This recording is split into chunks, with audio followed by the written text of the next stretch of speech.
অনুভৱ কৰিলোঁ যে আমাৰ প্ৰত্যেকৰে বহুত কথা ক'বলগীয়া থাকে। আমি অইনবাৰ শুনোহে, শুনি থাকি ক'বলগীয়া দেখোন সকলোৰে থাকে। গতিকে প্ৰত্যেকৰ ক'বলগীয়া বক্তব্যখিনি এই কৰ্মশালাৰ যোগেদি প্ৰকাশ কৰিলে মানে আমি কেন্দ্ৰীয় নেতৃত্বই আমি আগবাঢ়ি যোৱাত আমাৰ পথৰ পাথেয় হ'ব বুলি আমি আশা কৰিছোঁ। গতিকে আলোকপাত কৰিবৰ কাৰণে আগবাঢ়িবলৈ অনুৰোধ কৰিছোঁ।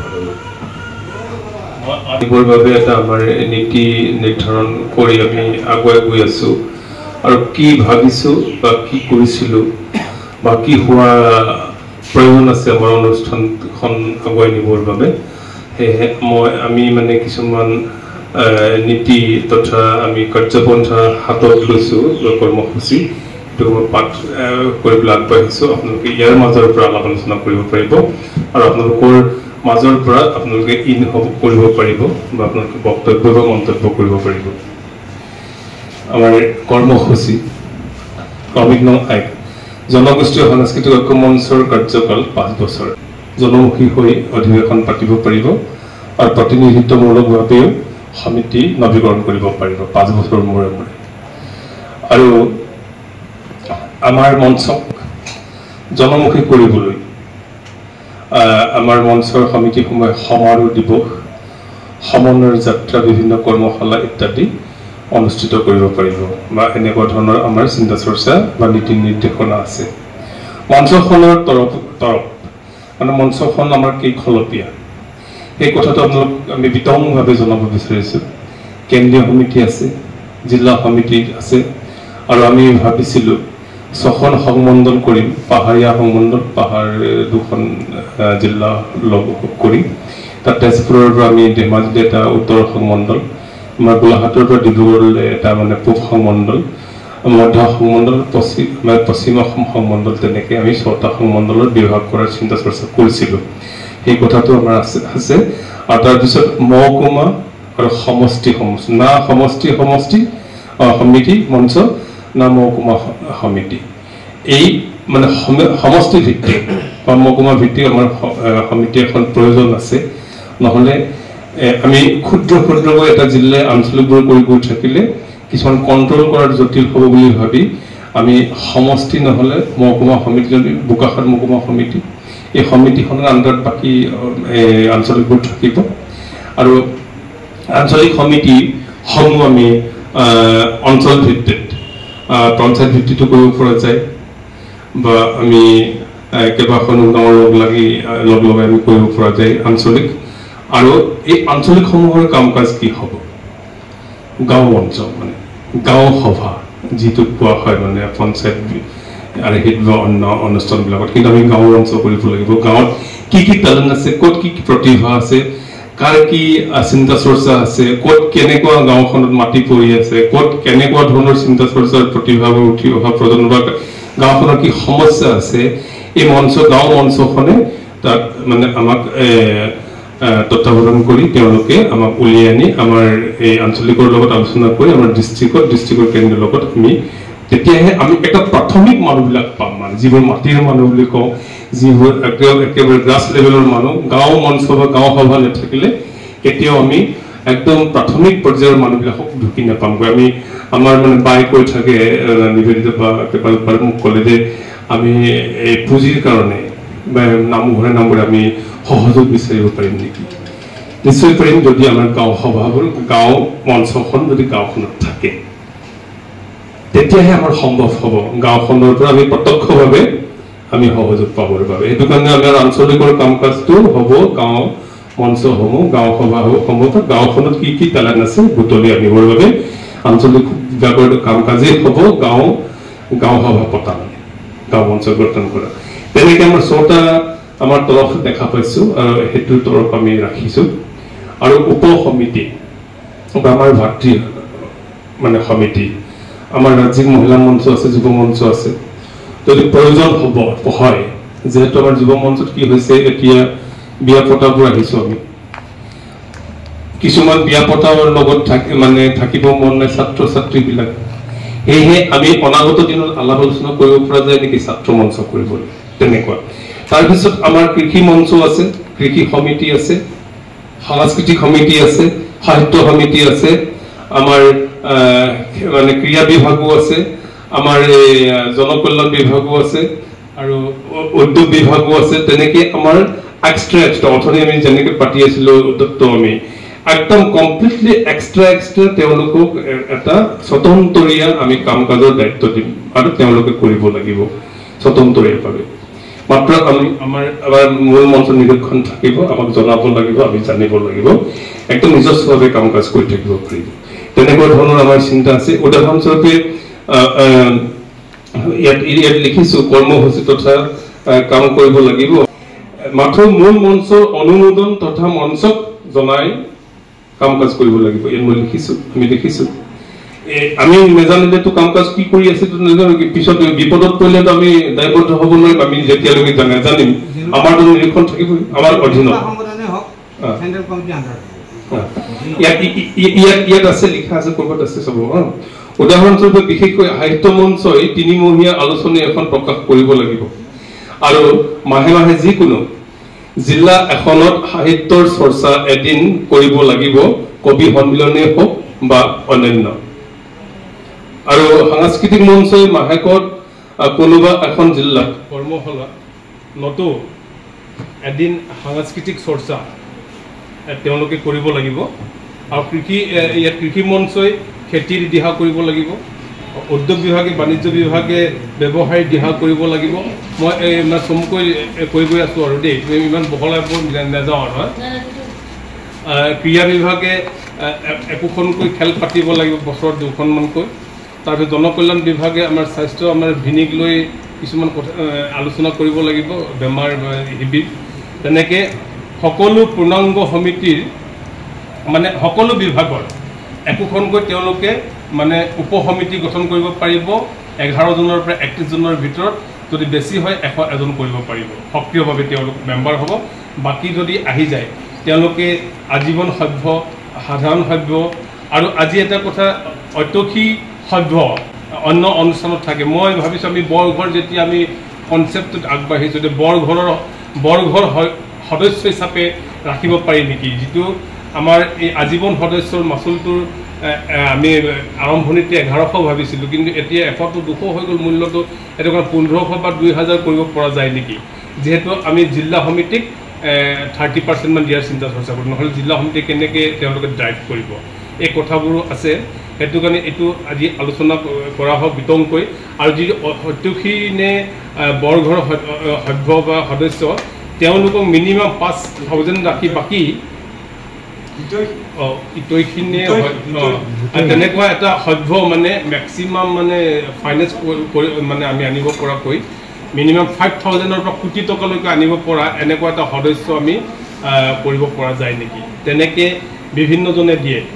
যিহেতু আমি অনুষ্ঠান পাতি গম পাইছোঁ, সাধাৰণ মানুহে যদি আমাক 1 লাখ টকা দিয়ে, আমি যেতিয়া গুৱাহাটীত 7 দিন পাতিছিলোঁ, আমাৰ সাধাৰণ মানুহ মানে স্কুলৰ মাষ্টৰ এজন 1 লাখ টকা দিছে। কোনোবা প্ৰমাণ পত্ৰ এখনৰ বাবে 1 লাখ টকা দিয়ে নে, একদম মই পাইছোঁ দেই, প্ৰেক্টিকেল কৈছোঁ।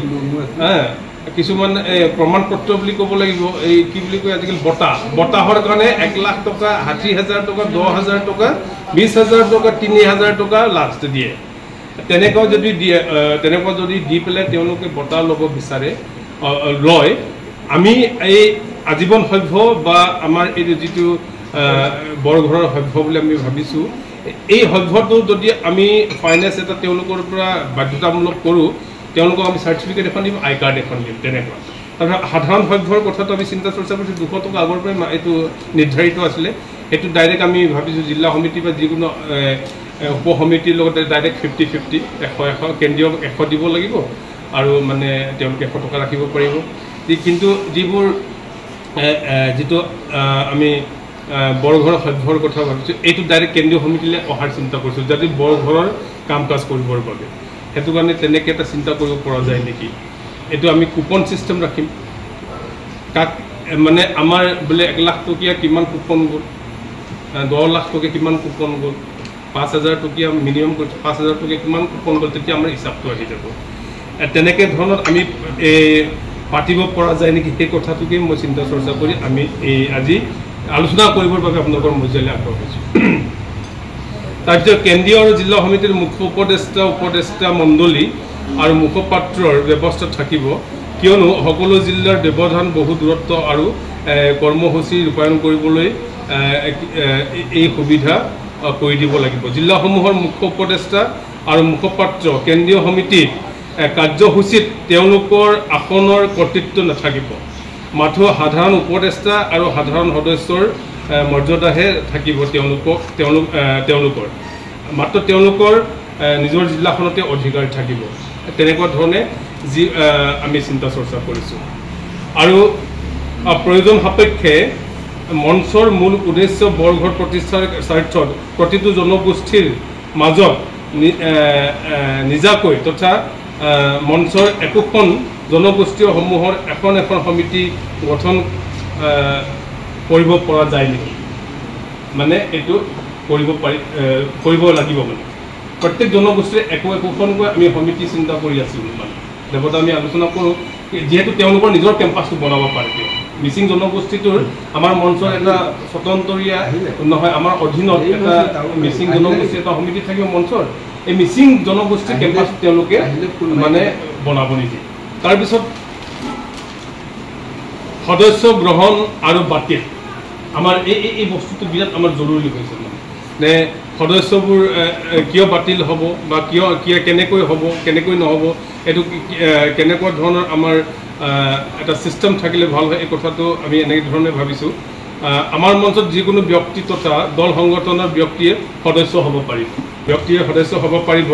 বাতিল হোৱাৰ প্ৰক্ৰিয়া যদি ব্যক্তিজন আমাৰ মঞ্চৰ সংবিধান বিৰুদ্ধাচৰণ কৰে, আমাৰ মঞ্চৰ নিয়ম নীতিত ওজৰ আপত্তি কৰে, তেতিয়া আৰু নৈতিক যদি ব্যক্তিজনৰ স্খলন হয়, মানসিক যদি স্খলন হয়, নিজ ইচ্ছামতে তেওঁৰ সদস্য পদৰ পৰা অব্যাহতি ল'ব পাৰিব বা তেওঁ বাতিল হ'ব।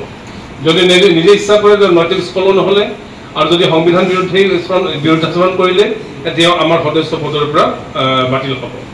আৰু যদি যিকোনো মঞ্চখনৰ সমিতিৰ কাৰ্যনিৰ্বাহকত 3বাৰকৈ যদি তেওঁ উপস্থিত নাথাকে, আপুনি তেওঁ পদৰ পৰা বাতিল হ'ব। সাধাৰণ সদস্য হৈ থাকিব পাৰিব, কিন্তু ছেক্ৰেটাৰী প্ৰেচিডেণ্ট তেওঁৰ মৰ্যাদা নাইকিয়া হ'ব যদি 3খন কাৰ্যনিৰ্বাহকত উপস্থিত নাথাকে।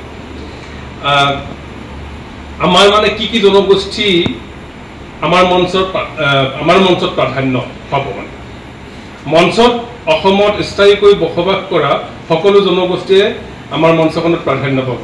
অৰ্থাৎ মহান অসমীয়া জাতিক যিবোৰ জনগোষ্ঠীয়ে অসমীয়া জাতি হিচাপে প্ৰতিষ্ঠা কৰিছে, সেই সকলো জনগোষ্ঠী আমাৰ মঞ্চত থাকিব। ইয়াত মাথো আদিম আৰু প্ৰব্ৰজনকাৰী তথা নতুনকৈ অহা জনগোষ্ঠীসমূহৰ সময় ব্যৱধানত নতুন অসমীয়া আৰু পুৰণা অসমীয়াৰ এটা সময়সীমা থাকিব। মানে পমুৱা আৰু থলুৱা খেদিব নোৱাৰি, মাৰোৱাৰীক খেদিব নোৱাৰি। সেইটো কাৰণে তেওঁলোকক অসমীয়াত আমাৰ কনচেপ্টটোত ল'ম নে নাই জনগোষ্ঠী, এই কথাটো একদম বিশেষ মানে প্ৰয়োজন, মানে আমাৰ আলোচনাৰ প্ৰয়োজন আছে বা আমি একদম সকলো সদস্যই ভালকৈ জনাৰ প্ৰয়োজন আছে। তেওঁলোকে অসমীয়া হয় নে নহয়, তেওঁলোকক ল'ব পৰা যায় নে নাযায়, আৰু তেওঁলোকৰ মৰ্যাদাটো কি হ'ব, আৰু থলুৱা অসমীয়া জাতিত কোনবোৰ, পমুৱা অসমীয়া জাতিত কোনবোৰ, এই কথাটো আমাৰ এই আলোচনাৰ বিষয়ত বিশেষভাৱে ঠাই ল'লে ভাল হ'ব বুলি ভাবিছোঁ। আৰু প্ৰতিবাদ মঞ্চই আইনগতভাৱে প্ৰয়োজনত প্ৰতিবাদমূলক কাৰ্যসূচী গ্ৰহণ কৰিব, আইনগতভাৱে, বেআইনীভাৱে নহয়, স্বদেশ আৰু স্বজাতিৰ বাবে। তেনেকৈ চিন্তা কৰা হৈছে। আৰু ইয়াত এই হ্ৰস্বকালীন আৰু দীৰ্ঘকালীন সদস্য মানে অল টাইমাৰ আৰু পাৰ্ট টাইম কাম কাজ কৰাৰ আমাৰ ছিষ্টেমটো কেনেকুৱা হ'ব। যিসকল সদস্যই পাৰ্ট টাইম কাম কাজ কৰে, তেওঁক আমি যদি তেওঁৰ কিবা এটা সমস্যা হয়, বিপদত পৰে, তেওঁক আমি 100% সহযোগ আগবঢ়াম। কিন্তু দীৰ্ঘম্যাদী সদস্যসকল, হল টাইমাৰসকল ঘৰ বাৰীৰ যিহেতু কাম কাজ কৰিব, তেওঁলোকক যিটো যাতায়াতৰ খৰচ কাম কাজ কৰিব, মঞ্চৰ কাম কাজ কৰিবলৈ, কিন্তু মঞ্চই সহযোগ দিব লাগিব তেওঁলোকক, মানে আৰ্থিকেই হওক বা তেওঁৰ ঘৰৰ বাহিৰে নিজৰ ঘৰখন চলাৰ বাহিৰে ব্যক্তিজনক কিন্তু আমি যোৱা খৰচ থকাৰ ব্যৱস্থা এইবোৰ আমি মঞ্চখনে ব্যৱস্থা কৰি দিব লাগিব তেনেকৈ এটা আমি চিন্তা চৰ্চা কৰিছোঁ হ্ৰস্বকালীন সদস্য দীৰ্ঘম্যাদকালীন সদস্যৰ ভিতৰত মানে হল টাইমাৰসকলে নহ'লে কিয় কাম কাজ কৰিব কেনেকৈ কাম কাজ কৰিব যদি আমি তেওঁক বেক নিদিওঁ সেই কথাটো আমি চিন্তা চৰ্চা কৰিব লাগিব সেই তেনেকৈ আগবঢ়াইছোঁ আৰু দীৰ্ঘকালীন পূৰ্ণকালীন হ'ব লাগে মই দীৰ্ঘকালীন কৈছোঁ আৰু দীঘলীয়া তাৰপিছত সংসদীয় ৰাজনীতি এইটো এটা যৌগান্তিক মানে টপিক হ'ব যে আমাৰ সদস্যই বা আমাৰ মঞ্চখনে ৰাজনীতি দল কৰিবনে নাই সেইটো একদম মানে প্ৰশ্নত আমি সন্মুখীন হ'ম প্ৰশ্নৰ সন্মুখীন হ'ম প্ৰত্যেকজন ব্যক্তিৰ ওপৰত বা ৰাইজৰ কাষত সেয়েহে আমাৰ ভূমিকা কি মঞ্চৰ ভূমিকা কি মঞ্চই কেতিয়াও সংসদীয় ৰাজনৈতিক দললৈ পৰিণত নহ'ব মানে মঞ্চই আৰু আজীৱন মানে ৰাজনীতিৰ দল গঠন নকৰোঁ ব্যক্তিগতভাৱে সকলো ৰাজনৈতিক দলতেই অংশগ্ৰহণ কৰিব পাৰিব যদি প্ৰয়োজন হয় সামগ্ৰিকভাৱে কোনোবা ৰাজনৈতিক দলক সমৰ্থন কৰিবলৈ তেতিয়া কৰ্ণধাৰ সমিতিয়ে আলোচনা কৰি সদনত সমৰ্থন লৈ সিদ্ধান্ত গ্ৰহণ কৰিব পাৰিব কিন্তু কোনো কাৰণত মঞ্চই নিজস্ব দল জন্ম দিব নোৱাৰিব কোনোবা দলক হয়তো সময় সাপেক্ষে আমি সমৰ্থন কৰিব পাৰোঁ সমষ্টি ভিত্তিক বা আমাৰ বৰঘৰৰ প্ৰতিষ্ঠাৰ স্বাৰ্থতেই হওক বা জাতিটোৰ স্বাৰ্থতেই হওক কেণ্ডিডেট বেছ কিন্তু এই আমনি লাগিলে আৰু মানে দল গঠন সংগঠন কৰিলেই ৰাজনীতি দল কৰে এই বস্তুটো যাতে সমাজৰ পৰা নাইকিয়া হৈ যায় আমাৰ মঞ্চই আজীৱন ৰাজনীতি দল গঠন নকৰোঁ আৰু আমাৰ এনে ৰাজনৈতিক দলৰ মানুহ থাকিব পাৰিব কিন্তু ৰাজনৈতিক দল আৰু আমি মঞ্চখনে নকৰোঁ আৰু এই কথাটো একদম চিৰস্থায়ী হ'ব লাগিব আৰু চিৰন্তন সত্য হ'ব লাগিব নহ'লে সমাজখন মানে কোনো সংগঠনক আৱদ্ধি নলয় আৰু বিশ্বাসত নলয় মঞ্চৰ বিভিন্ন প্ৰতিষ্ঠানৰ নামসমূহ ক্ৰমে আমাৰ মানে মঞ্চখনৰ ধৰি লওক আমি আলোচনা ঘৰ কিতাপ ঘৰ মানে পঢ়া ঘৰ মানে পুথিভঁৰাল বা আমাৰ এই যিহেতু আমি বৰঘৰ লৈছোঁ চৰ্চা ঘৰ বা আমাৰ এই কিনা বেচা ঘৰ বা তেনেকৈ এটা চিন্তা কৰিব পৰা যায় নেকি যিবোৰ আমি আমাৰ ব্যৱসায় বাণিজ্যৰ ঘৰটো কিনা বেচা ঘৰ কৰিম নে ব্যৱসায় ঘৰ কৰিম নে বা এতিয়া আমাৰ বৰঘৰ বুলি কৈছোঁ আমাৰ এই জিলা সমিতিৰ কাৰ্যালয়বোৰ কাৰ্যালয় ঘৰ হ'বনে সৰু ঘৰ হ'বনে আলোচনা ঘৰ হ'বনে তেনেকৈ ঘৰ নামাকৰণ কৰিব পৰা যায় নেকি আমাৰ এই কথাবোৰ তাৰপিছত আদৰ্শ মঞ্চৰ সদস্যসকল মাৰ্জিত হ'ব লাগিব মানে আদৰ্শটো গুণ্ডামী লিখিয়াকৈ থাকিলেতো নহ'ব তাৰপিছত সাংস্কৃতিকবান বা সামাজিক হ'ব লাগিব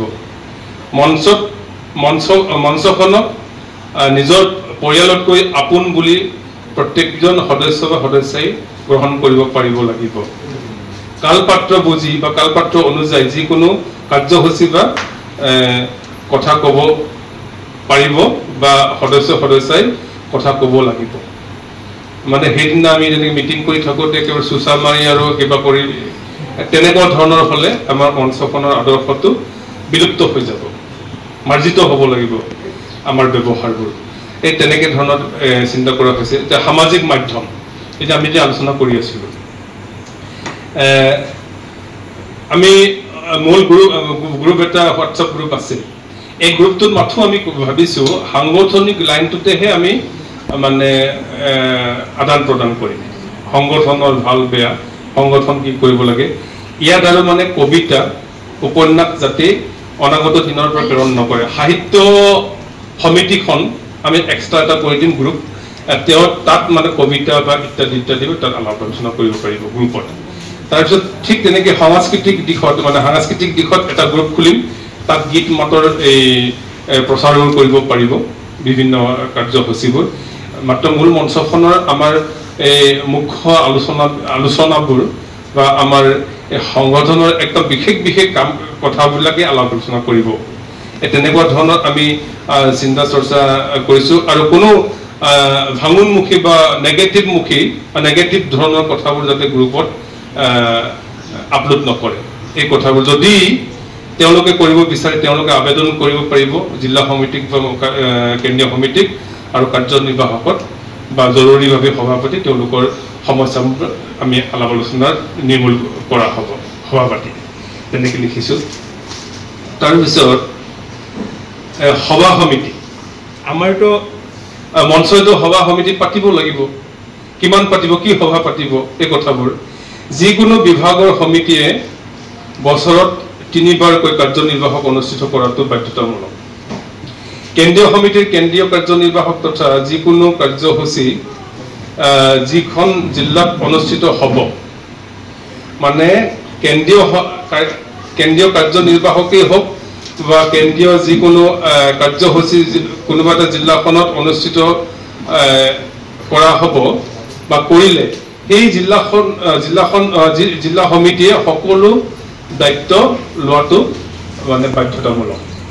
মানে আমি যিখন জিলাত আমি মানে সিলেকশ্যন কৰিম কাৰ্যসূচী গ্ৰহণ কৰিবলৈ, জিলাখনে আমাক ৰিস্ক ল'ব লাগিব সম্পূৰ্ণ।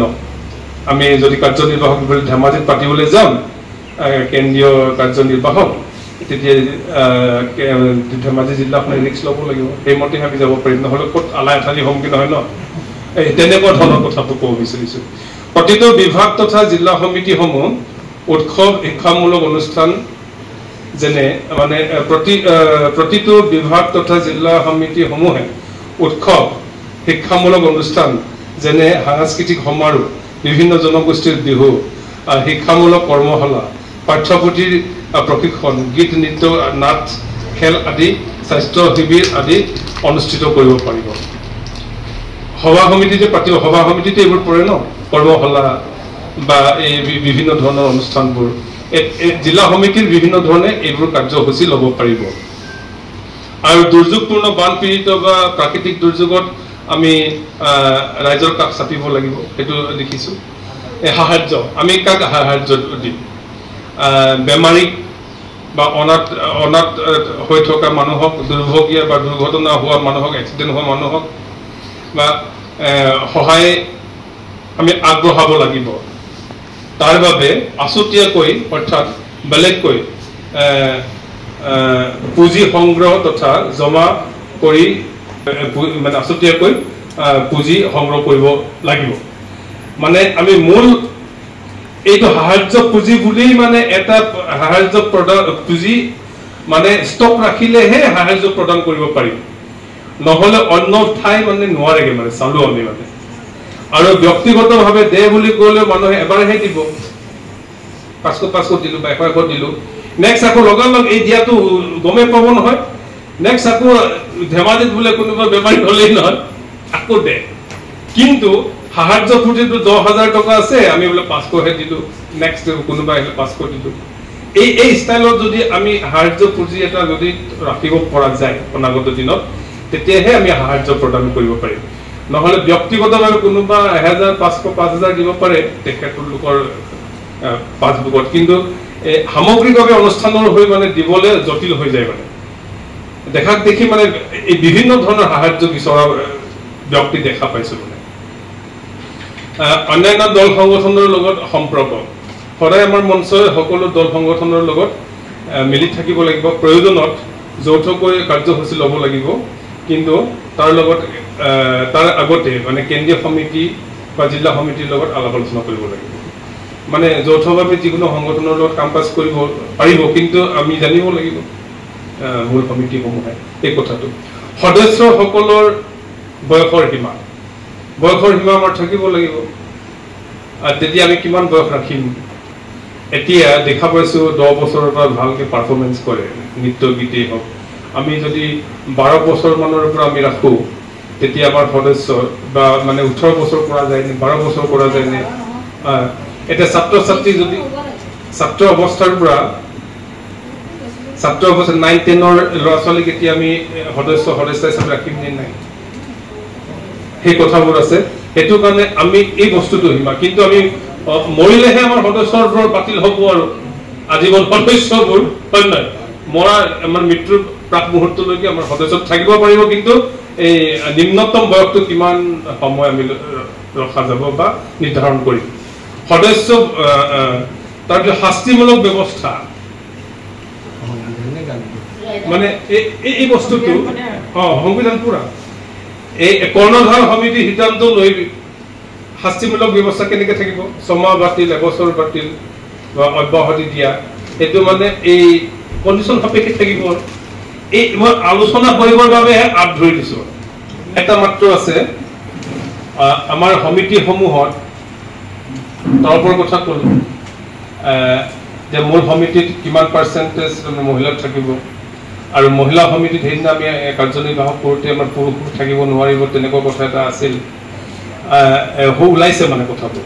সেয়েহে আমি 38% মূল সমিতিত মহিলা ৰাখিছোঁ বা থাকিবই লাগিব। আৰু মানে মহিলা সমিতিত উপদেষ্টা থাকিব পুৰুষ, কিন্তু আমাৰ মঞ্চৰ ভিতৰত হ'ব লাগিব, নহয় জানো চাংমাইদা? মহিলা সমিতিত আমাৰ উপদেষ্টা থাকিব, সদস্য নাথাকিব বা বিষয় বাবদো নাথাকিব, কিন্তু উপদেষ্টা থাকিব মঞ্চৰ ভিতৰৰ আমাৰ সদস্য। বা তেনেকুৱা কথাবোৰ আমি চিন্তা চৰ্চা কৰি একদম আজি মানে সকলো জ্ঞাতাৰ্থে মানে কথাবোৰ মানে উলিয়াইছোঁ। এদিনো এনেকৈ মধু আমি আলোচনা কৰা নাইতো গোটেই নীতি নিৰ্ধাৰণৰ ওপৰত। আৰু এতিয়া প্ৰচাৰ আৰু প্ৰসাৰৰ বাবে যিটো আমি চিন্তা কৰিছোঁ, এতিয়া তুমি কৈছা আমি 2টা কাৰ্যসূচী লোৱাৰ চিন্তা চৰ্চা কৰিছোঁ। কৰ্মসূচী 5 নৱেম্বৰৰ পৰা কমেও 1.5 মাহ ধৰি 1.5 মাহ দিন আমি অসমীয়াৰ সমন্বয়ৰ যাত্ৰা কৰিব লাগিব, এইটো বাধ্যতামূলক।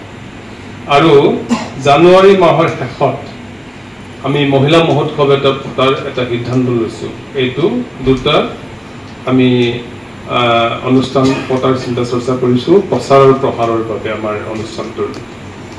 এই 2টা মই দফা লৈ পেলাই আগন্তুক কৰ্মসূচীৰ চিন্তা চৰ্চাৰে বক্তব্য সামৰিছোঁ। মাত্ৰ মই আপোনালোকক গোটেই পাঠ কৰিলোঁ। প্ৰচাৰ আৰু প্ৰসাৰৰ বাবে আমি 5 নৱেম্বৰৰ পৰা কমেও 1.5 মাহ দিন গোটেই অসম ঘূৰি মানে অসমীয়া সমন্বয়ৰ যাত্ৰা।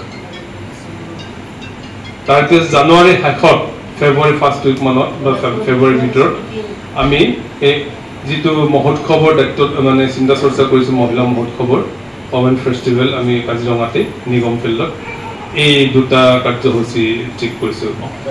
আৰু সকলোতকৈ বাধ্যবাধকতাটো হৈছে কেন্দ্ৰীয় সমিতিসমূহে জিলা সমিতি গঠন কৰা, জিলা সমিতিসমূহে আঞ্চলিক গঠন কৰা, আঞ্চলিক সমিতিয়ে এই গাঁও সভা বা গাঁও মঞ্চ গঠন কৰা। সেইটোৱেই আমাৰ মূল কাৰ্যসূচী মানে কাৰ্যক্ৰমণিকা। যেতিয়ালৈকে আমি গাঁৱত সোমাব নোৱাৰিম তেতিয়ালৈকে আমাৰ অনুষ্ঠানটো সফল ৰূপায়ণ নহয়, বা আমি অনাগত দিনৰ বৰঘৰ সজাৰ যিটো চিন্তা চৰ্চা আমি কৰিব নোৱাৰিম। মানে ইমানকৈ ক'লোঁ। আৰু আপোনালোকৰ মাজৰ পৰা এতিয়া মন্তব্য আহিলে ভাল হয় বা কি কৰিলে ভাল হয় এই কথাটো সভাপতিক মই আগবঢ়াম।